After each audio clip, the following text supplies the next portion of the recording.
बोर्डे connection आपके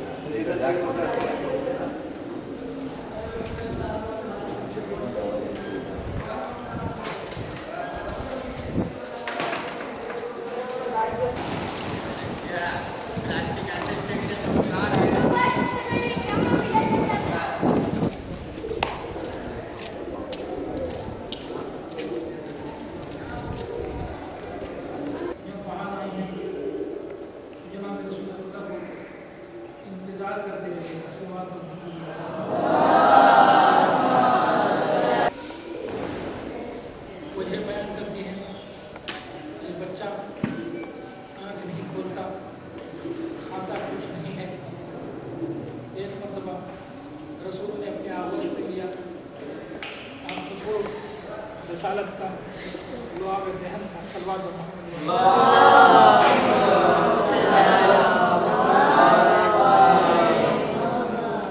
पता चल रहा था कि रसूलुल्लाह जो कहने वाला था जाना मदीना से इल्म व अली बाबुहा, मैं इल्म का शहर हूँ, अली का दरवाज़ा है। इस चीज़ से पता चलता है तमाम जिस्म के अंदर पेवस्त कर दिया। इसलिए मौला कायनात फरमाते हैं कि अगर रसूल ने हमें एक दरवाज़ा अगर बताया है अक्ल पे कि हर ज़माने में मौला का झंडा ऊंचा रहा, आज भी ऊंचा है।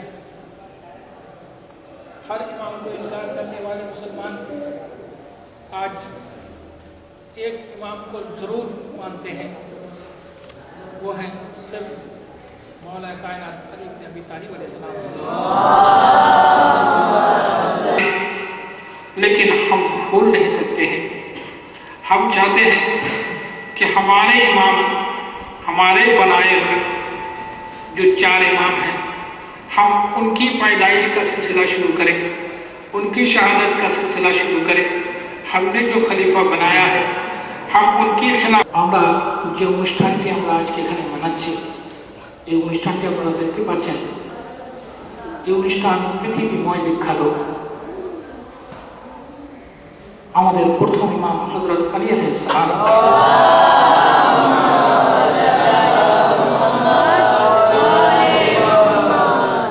আজকে ওই ইমামের জন্ম তারিখ, যিনি আমাদের নবীর খলিফা ছিলেন, ওসি ছিলেন, প্রতিনিধি ছিলেন, জানশীন ছিলেন।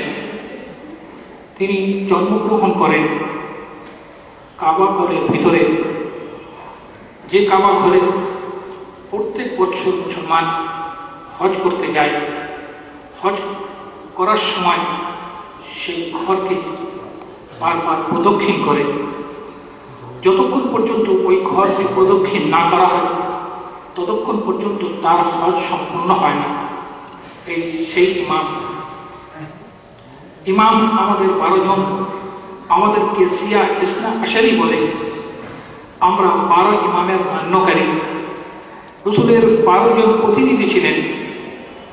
রসুল্লাহ নিজের জীবনেতেই 12 জন প্রতিনিধির কথা মুসলমানের সামনে বলে যান যে আমার পরে হযরত আলী, তারপরে ইমাম হাসান, তারপরে ইমাম হুসাইন, ইমাম জৈনুল আবেদিন আলাইহিস সালাম, ইমাম মুহাম্মদ বাকর আলাইহিস সালাম, ইমাম জাফর সাদিক আলাইহিস সালাম, ইমাম আলী রাজা আলাইহিস সালাম।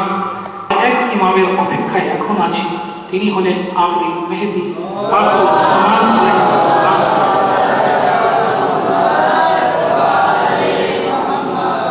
এই 12 জন প্রতিনিধির সেই প্রথম প্রতিনিধি হযরত আলী আলাইহিস সালামের আজকে মিলাদতের তারিখ, তার জন্মদিবস পালনের জন্য আমরা এখানে উপস্থিত হয়েছি। আমরা প্রত্যেক ইমামের জন্মদিবস এবং শাহাদাত দিবসকে আমরা এই ঘরে পালন করি। হুগলি ইমাম বাড়াতে আজ থেকে নয়, যখন থেকে এই ইমাম বাড়ি আছে, 200 বছর হোক, 250 বছর হোক, এমন একটি বছর যায়নি যেদিন আমরা আমাদের এই ইমামের জন্মদিবস পালন করিনি। আজকে সেই দিবস, যে দিবসে আমরা আজকে আনন্দিত। আমরা নতুন কাপড় চোপড় করি, আমরা মিষ্টি বিতরণ করি। এই দিন এমন একটা মহান দিন বলে আমরা মানি। তার কারণ হলো আমরা আমাদের নবীর পরে 12 জন প্রতিনিধির এই জানশীন, যাকে আমরা বলি 12 জন জানশীনের জন্ম দিবস আমরা পালন করে থাকি। তিনি নিজের জীবনে জানে, কেউ আজ পর্যন্ত